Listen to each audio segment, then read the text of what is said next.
and I completely forgot.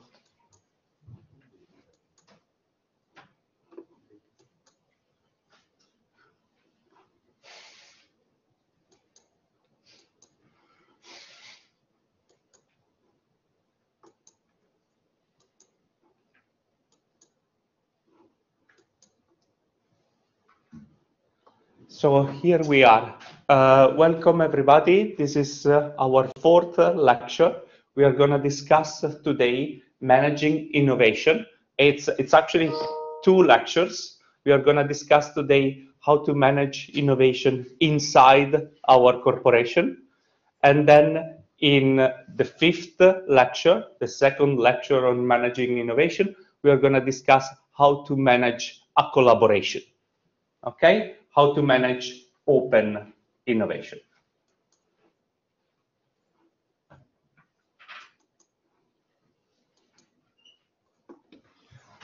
Just a recap of what we have been doing. This is our little model, if you want, of what innovation is about.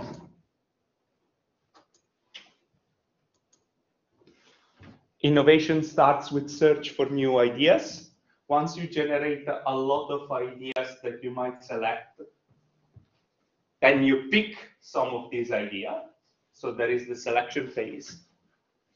Once you have selected the ideas that you want to actually carry out, you implement them. So managing innovation is what we are going to discuss today and next week.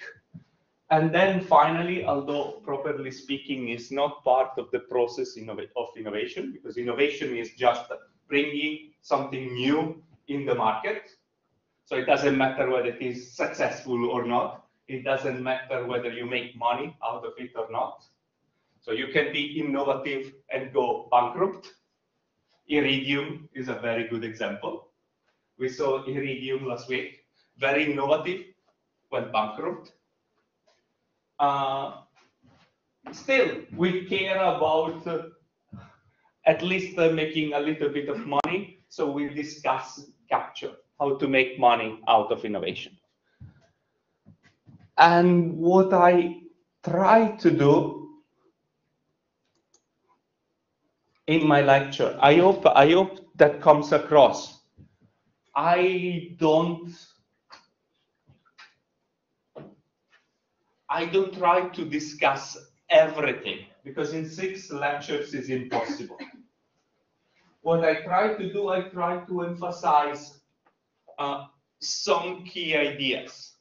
And if you have to think about, I could have the first 3 lectures, but we were emphasizing again and again and again, and I hope you will understand it, or you can see that, is the idea that the customers are really important in the process of innovation.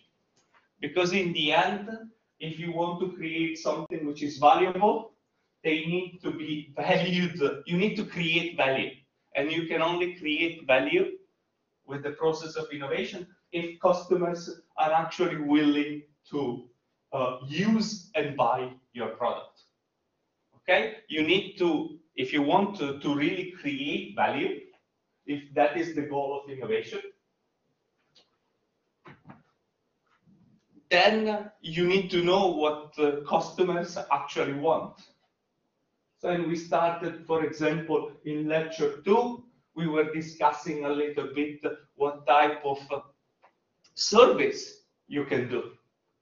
Okay, how you can collect a little bit this information. There are different methods, different kind of even econometric techniques on how to get the information. Okay, so we were discussing surveys, a little bit different econometric techniques, etc. We were discussing things that were a little bit more complicated. If you remember, with Procter and Gamble, we were discussing the 2 anthropological type of studies. If you read the Coloplast case study, they also started to do this anthropological type of studies. Why they are important? Why they are important? Why more and more, especially big company with the resources, why do they do that? Well, simply because surveys have a lot of problems. An anthropological type of study is that you look at, there is an expert kind of employee of the company, researcher, that looks at what customers do. And sometimes if you ask customers what they do, maybe they try to give their best answer, but maybe they don't even realize what they are doing. So that's the key issue, one important issue with a survey. That a lot of things that you might do, they might be kind of not really, you are not really thinking why you pick a product and not another. You don't even realize. For Procter & Gamble, why you pick their product and not the one next in the shelf, for them it's dramatically important. But you may not even notice why you pick one which is blue instead of one which is yellow. Okay? So that might be important for that reason. We were discussing this a little bit in lecture 2. In lecture 3, we were discussing the lean startup model. And there the idea was also that surveys and all these things, they are very imperfect. What's really important is to do something concrete. Show them a prototype. So the lean startup model, do you remember? It was like, show them a prototype, ask customers for real feedback, see actually whether they are willing to buy the silly prototype, because that's a big signal. And then what is the next step? Once you receive the feedback, what do you do according to the lean startup model? Lean startup model is prototype, minimum viable product in their language. Then get customer feedback. And the next step is what? Adjust or pivot. Sorry? Adjusting or pivoting. Exactly. Iterate, adjust, or pivot. That's exactly the language of the lean startup model. Pivot means if you find something which is, you get the idea that this is not the right direction, but there is something more promising, you pivot. Okay? And iterate. Okay? That's the lean startup model. Give customers kind of a prototype to play with, something concrete, something real, so that you get actually good feedback, not silly feedback. Okay? And then in lecture 2, we were discussing yet another idea, lead user theory that I was telling you with von Hippel. And what is the issue there? When you have a survey, you have kind of an average of everybody's opinion. You have an average opinion of what the market wants today. But the point is that maybe you want to be the big firm you are small now, you want to be the big firm in next year or in 5 years. Okay? You want to know not what customers want right now, but probably you want to know what customers will want in 2, 3, 5 years. Okay?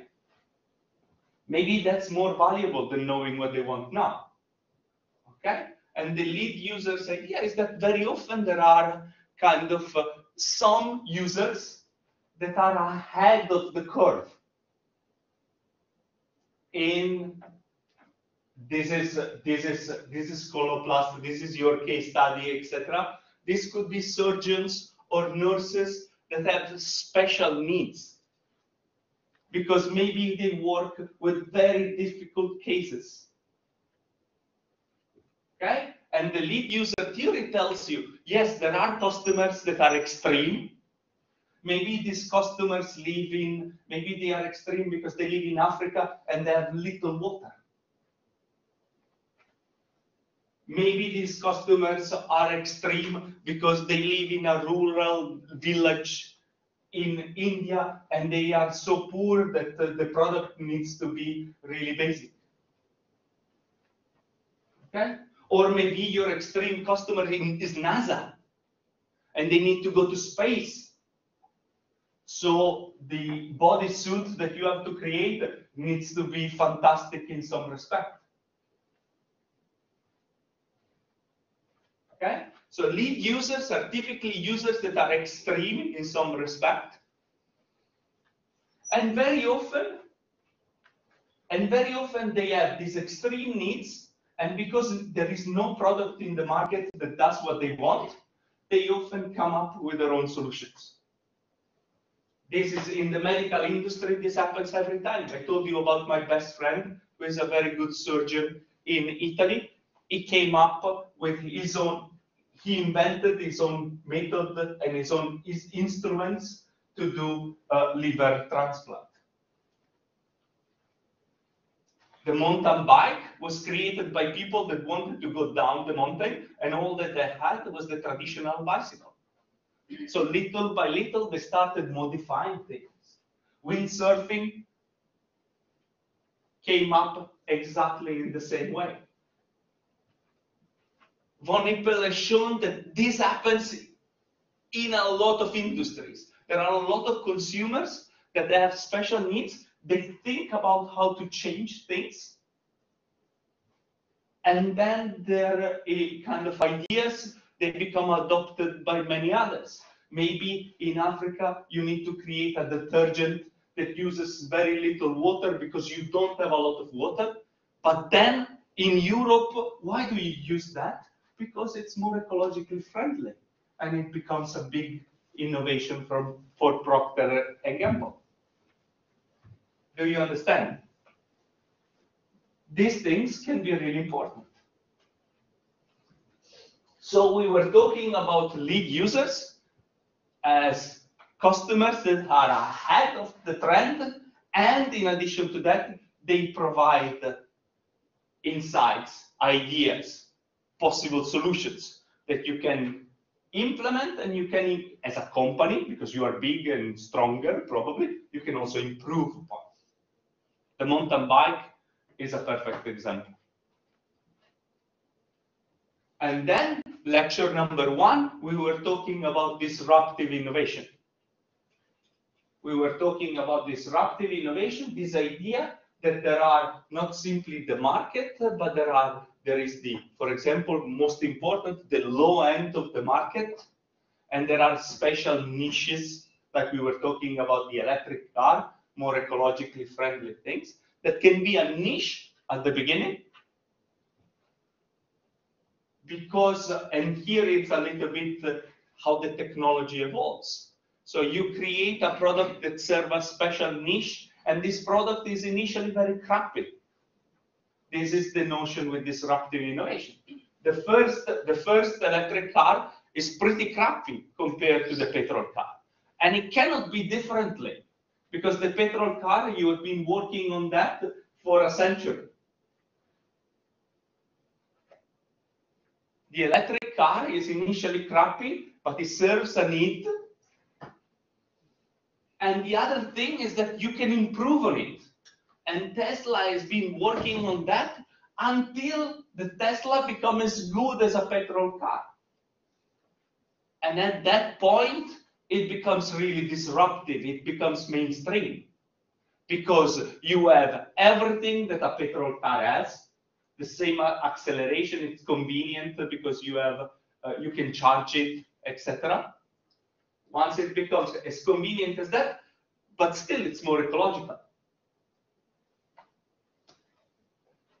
So it becomes disruptive in the sense that the technology improves faster than customer needs. So the electric car becomes really good, comparable to the petrol car, and it keeps all the advantages in terms of less pollution. So it's basically, this is why the incumbent can fail. Because it thinks, okay, this is a niche market, I'm not very interested because it's small, etc. But they don't realize that nobody in the niche market wants to stay in the niche market. What they are doing is that little by little, they are improving until they kill you in the mainstream market. Okay? So we see, we have done 3 lectures so far with all these titles, types of innovation, sources of innovation, selective innovation. If I had wanted, I could have created, and maybe it would have been clearer to some extent, I could have created a single lecture called Customers and Innovation, where I try to make the point that actually customers are super important. You have to listen to them all the time, because this is what good companies do. But you also need to pay attention that some consumers might be lead users. There might be some niches that might become very important in the future. This is disruptive innovation. Consumers might not know what they do, so maybe you do anthropological type of studies, etc. Okay? And you need to give them a prototype, so you use the lean startup method. Okay? I hope what we have been doing in the first 3 lectures is useful, etc. Now,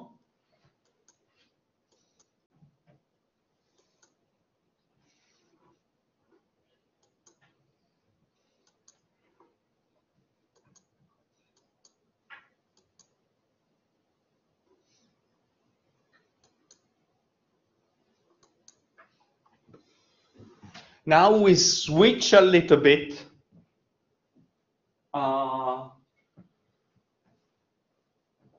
And for the next couple of lectures, I'm going to talk a little bit more about how to manage innovation.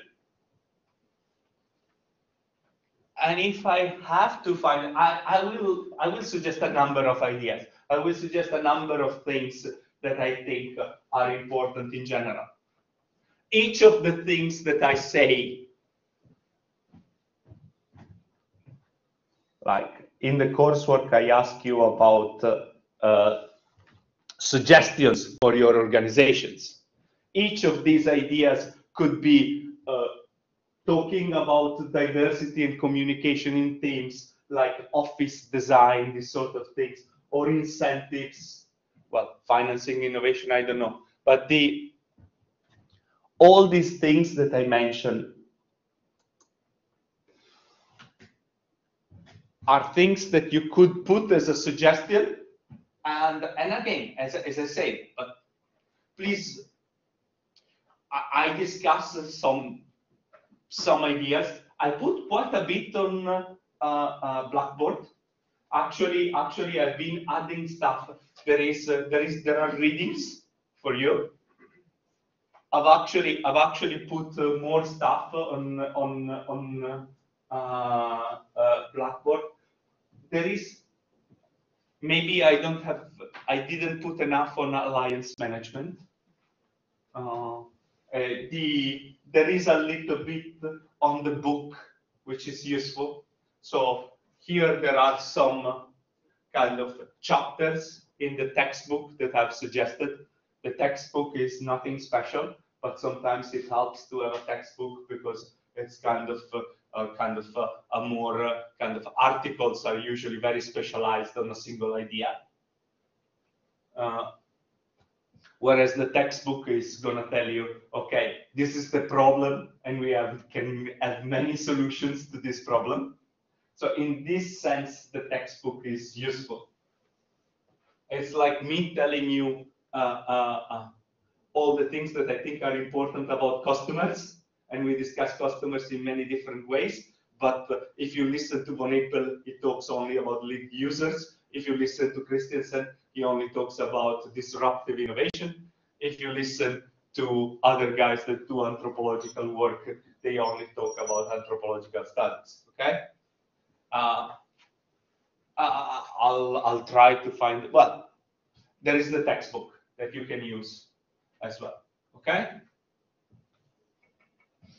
Plus Blackboard, and I've been trying to add more and more stuff so that kind of, even when you do your coursework, you have an initial, at the very least, you have an initial list of references that you can use. And then if you find more, and if you surprise me, that's even better, okay?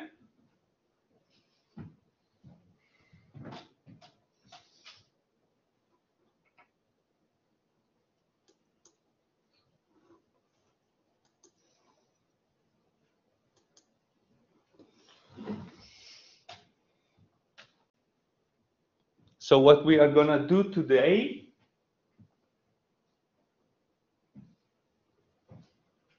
we are gonna talk about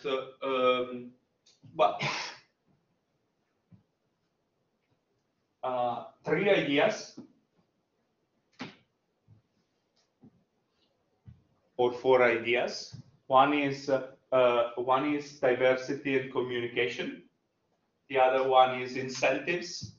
And the other one I wanted to talk a little bit because if you want to implement something, you need to have a little bit of money. So I thought that although there are entire modules on entrepreneurial finance, I don't know if you take any of these modules. You could have an entire module on entrepreneurial finance, and I'm surely not an expert on that. I think that talking a little bit, especially this is more from a practical viewpoint, if you start your own company, there is the issue of how you raise some money at the beginning, okay? So I thought it would be to some extent silly to talk too much about how to implement ideas without giving you an idea of how you can get the money to get started a little bit at the beginning. Okay, so that was my thinking. Although, as I said, I think there are entire modules called usually entrepreneurial finance and these sort of things that should focus on that topic specifically. Okay.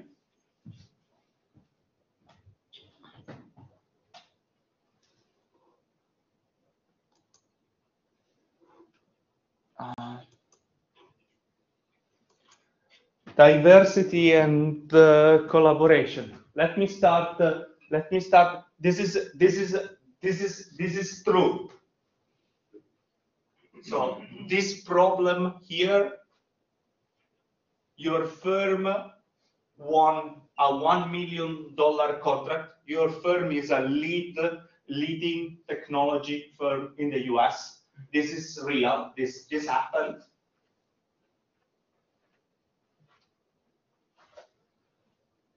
Won a $1 million contract to design a sensor that could detect pollutants at very small concentrations underwater.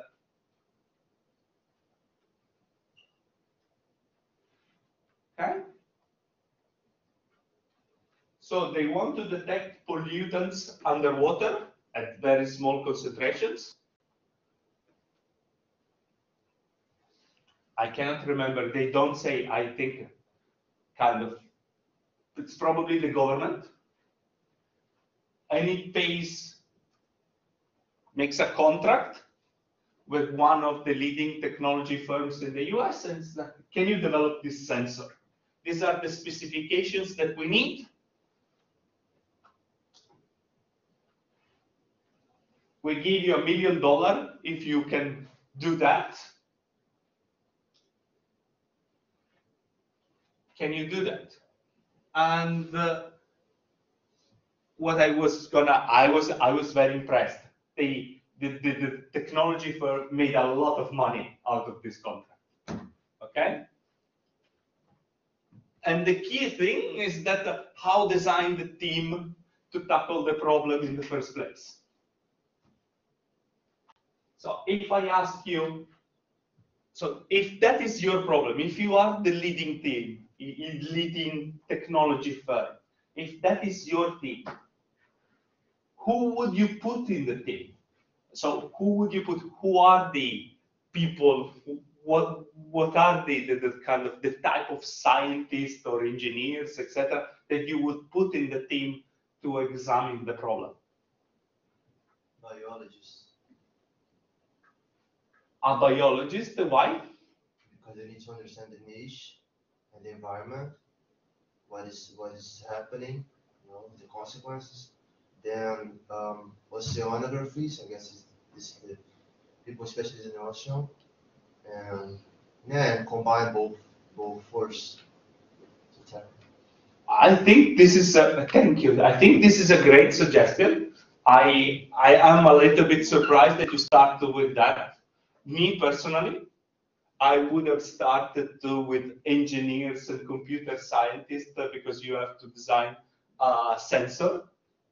And I would probably have started with a chemist because you need to detect it's chemical sensor.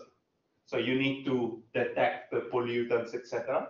I would have started with an expert in chemistry, an expert in IT, probably everybody in the company, engineers that can actually manufacture these sensors. So these are the people, but your point is exactly right.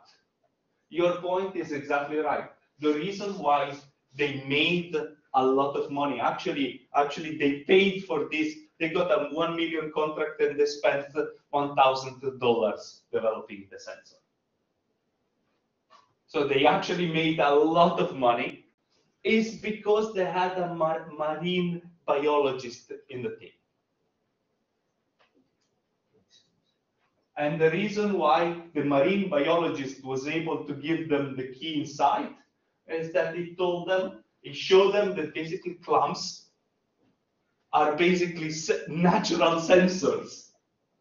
They actually detect pollutants and strange things in very small quantities, and when they detect them, they open.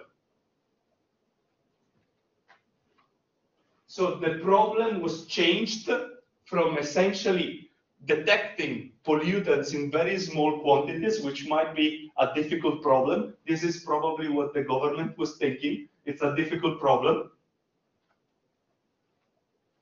The problem switched from detecting these pollutants to detecting when clams open their shells, which is kind of trivial. Okay? And so the company makes tons of money because actually the sensor to detect that was incredibly easy. They just implemented that solution.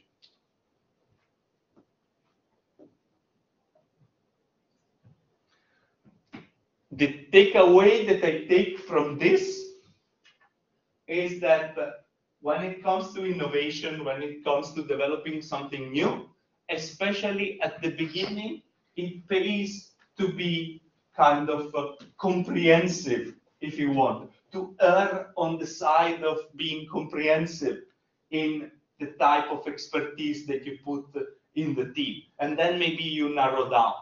So I didn't fully understand why you say an oceanographer would be important, but that's just my ignorance.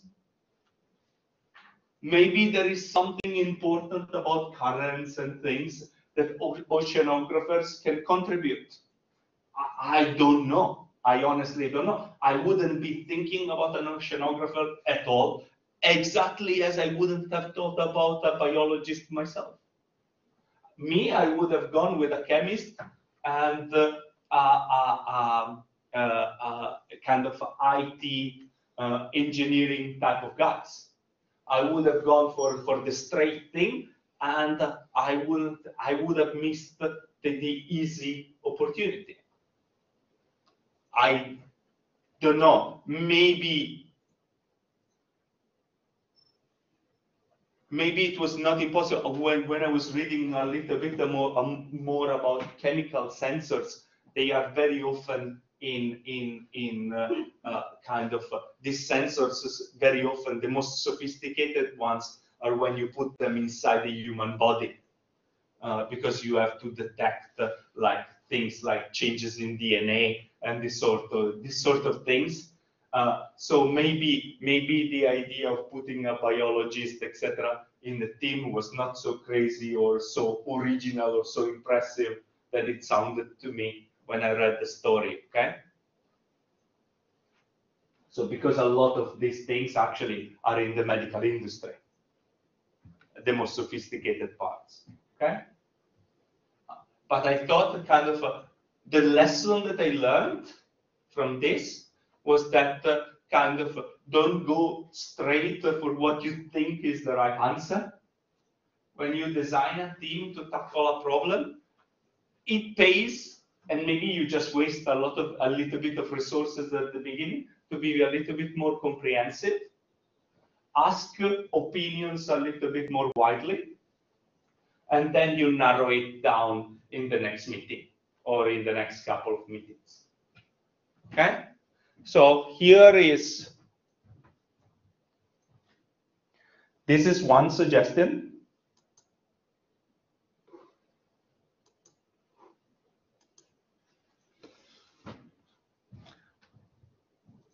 Cross-functional teams are exactly this is not something cross-functional teams. This is not something new at all.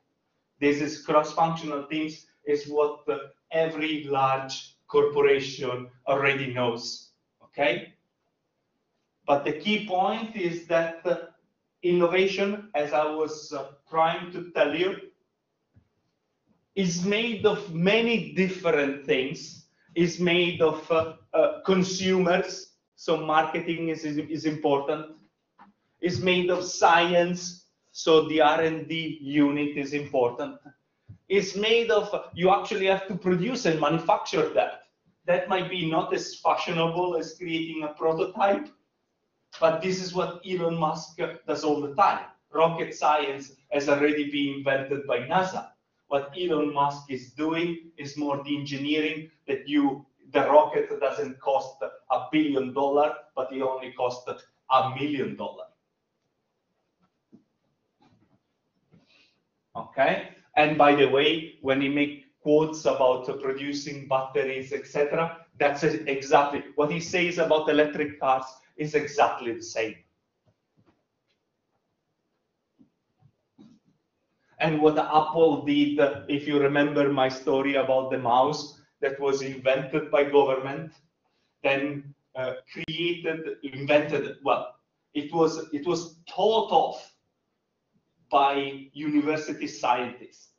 Then it was created by Xerox lab in a large corporation, but it costed $5,000, the first mouse. And then Apple, the small startup, that makes it for $50. This is how innovation actually really works. This is why I want to discuss with you in the assignment ecosystems. University think about new ideas, but they don't create anything. They just think. Big labs, they actually can make it. They actually create the first mouse, but they don't commercialize anything. It's too expensive. And startups, they come up with ways of, for example, cutting costs or making it better or whatever the thing is, so that they find new markets. So this is one way in which there is division of innovative labor. Okay? Here the point is with cross-functional teams is that very often there are delays, very often there are problems in the innovation process, and typically it's because there is poor communication in the team, especially if the company is big. Okay, and there are some key interfaces that are super important: R&D and production. Here I think about the idea. I can create the prototype, but when I go to production, it's just too expensive to make. The scientist in the lab is perfectly fine creating the new product, and one dose costs 1,000 pounds. They don't care. They just demonstrated that it's possible to do that. This is what they do. They show it's possible to do it in the lab. Who cares if it costs $1,000? Who cares if 3 people with a PhD have to work for it for a month to do this little amount? Okay? We don't care. We demonstrate it's possible. We publish our article. But the problem is that if you actually want to sell the thing, it needs to be priced reasonably. By the way, that was the biggest challenge with penicillin when it was invented. Actually, there was a lot of work during the Second World War. The effort by the American government, it was very similar to the COVID-19 vaccine, by the way. If you read the story of penicillin, they needed it for the war. So the government really invested. And actually, the companies, they actually, in the United States, they actually collaborated with each other. Partly also because they wanted, partly because they were at war. So it was important, but still there were competitive frictions even for penicillin because everybody wanted to be the innovator and the one with the product then in the market.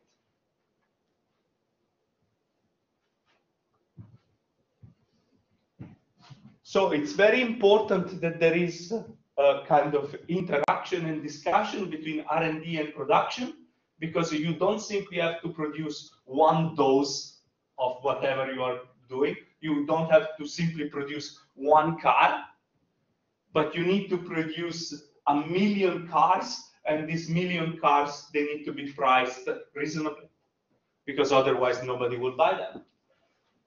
Okay, so there needs to be interaction between R&D and production, and there needs to be interaction between R&D and marketing, because you don't want to create the products that nobody wants. This is the fundamental thing that we have been discussing in the first 3 lectures. And the issue with cross-functional teams, where you put at the beginning, early on, marketing experts, production engineers from the plant, scientists from the R&D lab, all together in this team, is exactly because maybe if they talk a little bit more at the beginning, they understand each other, they understand their issues, and they come up with better solutions soon. The alternative to a cross-functional team is that somebody from the lab comes up with an idea, and then the marketing experts tells you, no, we don't like it because customers want something else. Go back, redesign everything, so time and effort, etc. They redesign everything. Then they go to production and they discover that to manufacture that, it's unbelievably expensive. So they need to go back again to R&D again, and they have to redesign it. And when they redesign something and then they go to marketing, they discover that customers don't like it anymore. And so they have to redesign it another time. So this is what happens if the process is linear and everybody is doing their own work on their own. Maybe it's better to discuss things all together at the beginning in a cross-functional team where all the functions, R&D, production, and marketing, etc., are present. This is not new stuff. This is what the Japanese were doing. This is what the Japanese were teaching to everybody else, that it's often better to think a little bit more at the beginning, to wait, not to rush too much. Let's put it this way. Not to rush too much, to think a little bit more, and to make sure that there are not so many problems later on. Okay?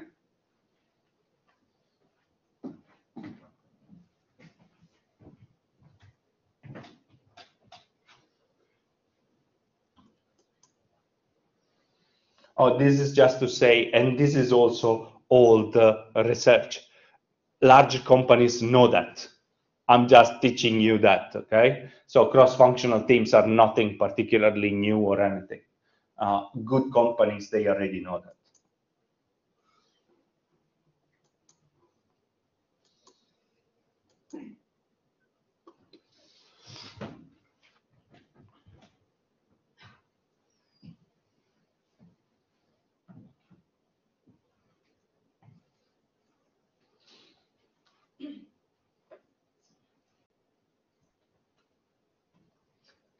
So one of the fundamental things that I want to teach you in this couple of lectures is that having a diverse team is important.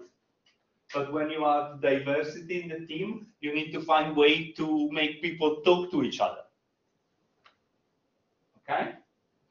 And that can be more difficult than you think. So Alan is another kind of. We talk a lot about Von Hippel is MIT, Alan is MIT, kind of. Christensen is Harvard. Okay, always Boston. We do a lot of Boston stuff. Today we are going to do also a little bit of Stanford stuff. Okay, fine. But anyway, these are classical studies. These are very old stuff. Actually, a friend of mine at Dartmouth is now doing similar stuff on office design. So these are the very early studies, and this friend of mine is actually going to a company to study communication patterns. And the beautiful thing that you do nowadays, if you want to do research, you do a natural experiment. So you go to a company and you tell them, kind of, can I mess up your offices so that I can study how your workforce works? This is what kind of economists and management scholars do nowadays.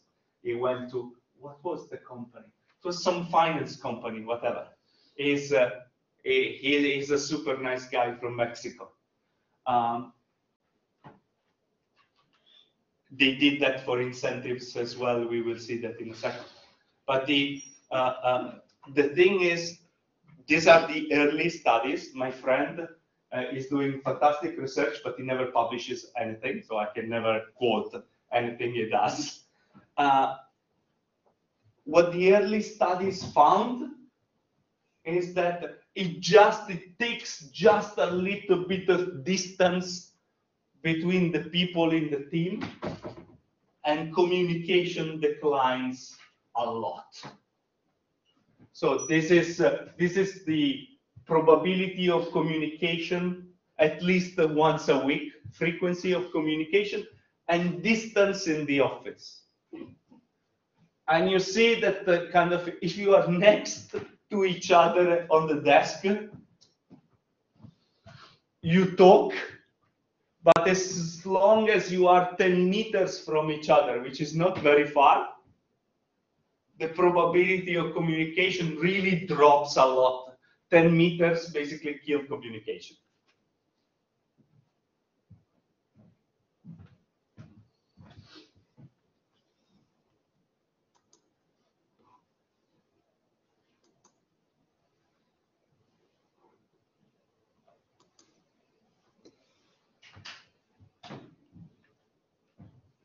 And then Allen distinguishes between two groups.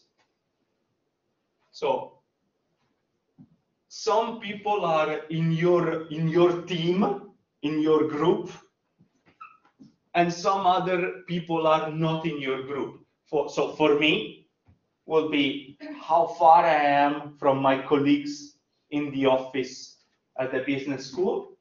And my team will be who other belongs to the strategy and entrepreneurship group. This is my group inside the business school. And who else instead is finance. We have the technology group.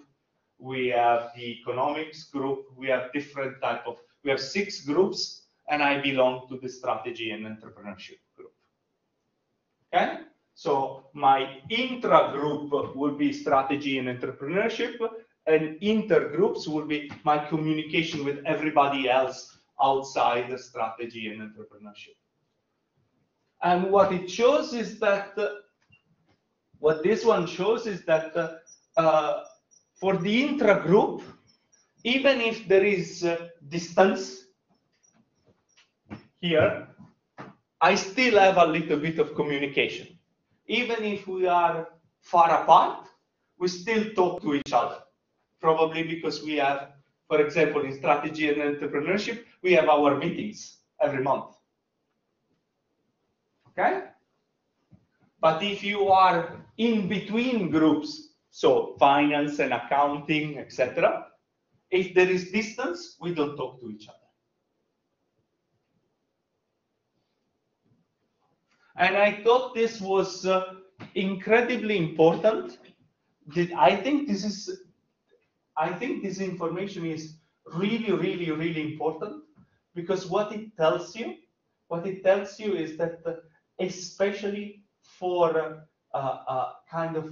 this information that goes across the disciplinary boundaries, which is typically where most innovation comes from.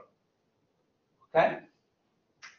Distance, being far away from each other in a physical sense, it's very detrimental.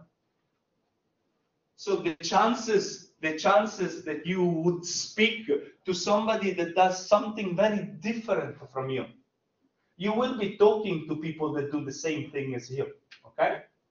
But the chances that you will talk to people that do very different things from you will be quite low if there is distance.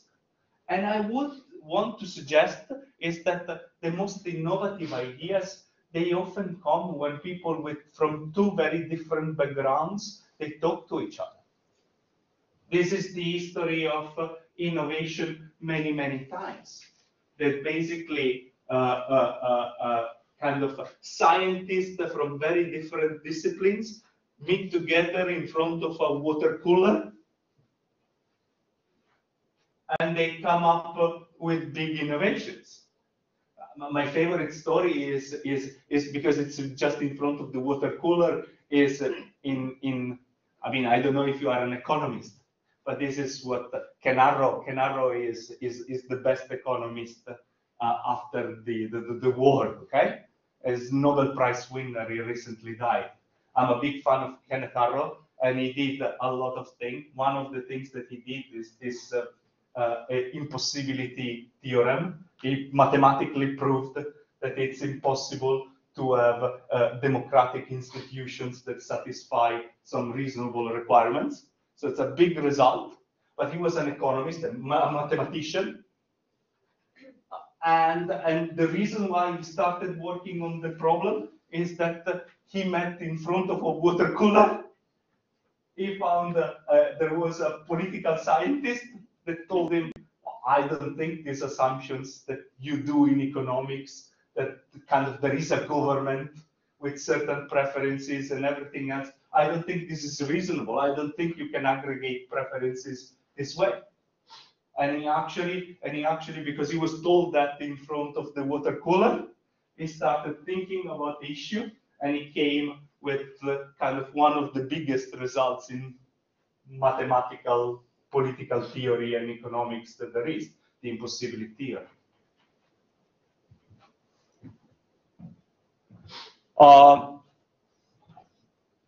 So the point of this is distance kills communication, and it kills communication especially among the people that are different, that they don't belong to the same team. Because if you belong to the same team, even if there is distance, maybe you have a meeting. Okay?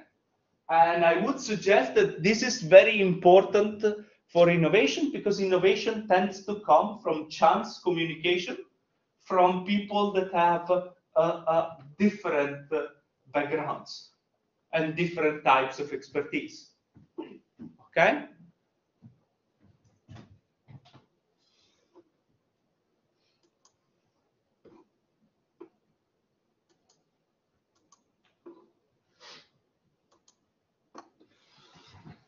Big companies, Google is my best example. Big companies really believe this.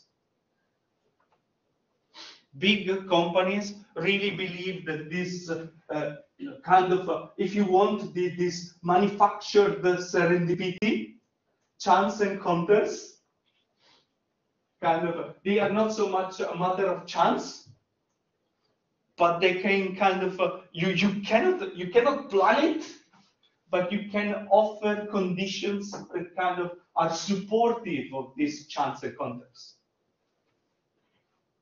I like Google because I was telling you the scientific approach to innovation, studying things scientifically. What they did in Google, they even study, like in the cafeteria, what is the optimal size of the table to have an innovation in the cafeteria. What they think about is that if we have a table which is too small, then we have all people that already know each other, etc. If the table is too big, maybe nobody talks to each other, etc. But if the table is the right size, they found 8 or something like that. I cannot remember what they found, or 6. Kind of, there is more innovation coming up, just out of chance encounters. And what they do is that this is how Google works. This is from the book How Google Works. They have Google is a super rich company. They have tons of money. So when you go, and this is what the previous CEO was writing in his book, they say, you come to work for us, we give you fantastic salaries, lots of benefits, computing power, all the resources that you want. We give you everything. The only thing that we don't give you a desk for your own. We don't give you a desk because we think that that's wrong. It's bad for innovation. We want you to be like, we want to squash you all together, the workforce. And these are the offices in London. We want to squash you all together, not because we want to make you uncomfortable or we don't have the money to give you your own office. We actually give you everything else. We give you the sushi for free in the cafeteria. So we give you all the other things, but we don't give you your own office because we think that if you can close the door, you will stop talking to one another and Google will become less innovative.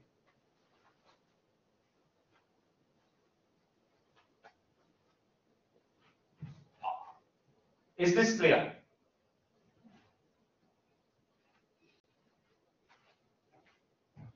Two links to see kind of, this is one viewpoint, an important viewpoint.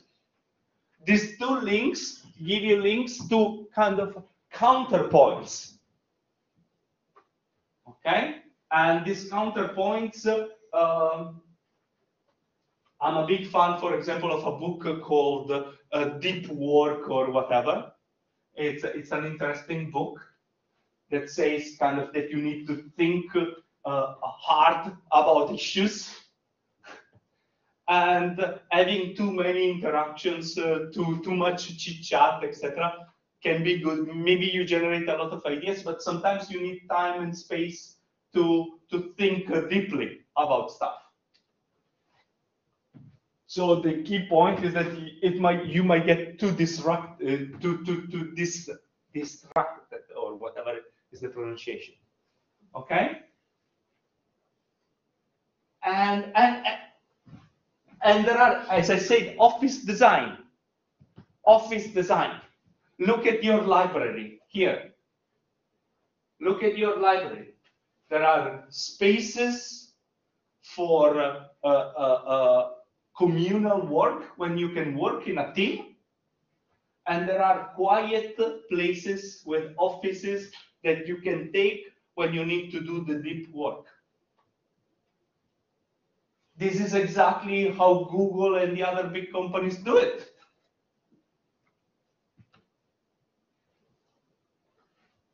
Okay? So it becomes an issue of, well, it might not be, well, might not be fashionable. It's kind of, now there are a number of researchers in the US that start thinking about how architecture in the sense of really the design of the office and this sort of thing kind of influences work. And I think it's a great idea. It's very practical.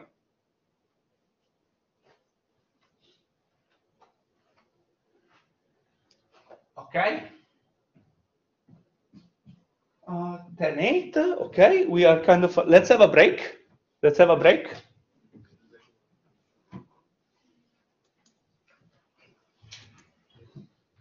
Let's stop for a minute. Let's do like I don't know, at least 7 minutes. I don't know.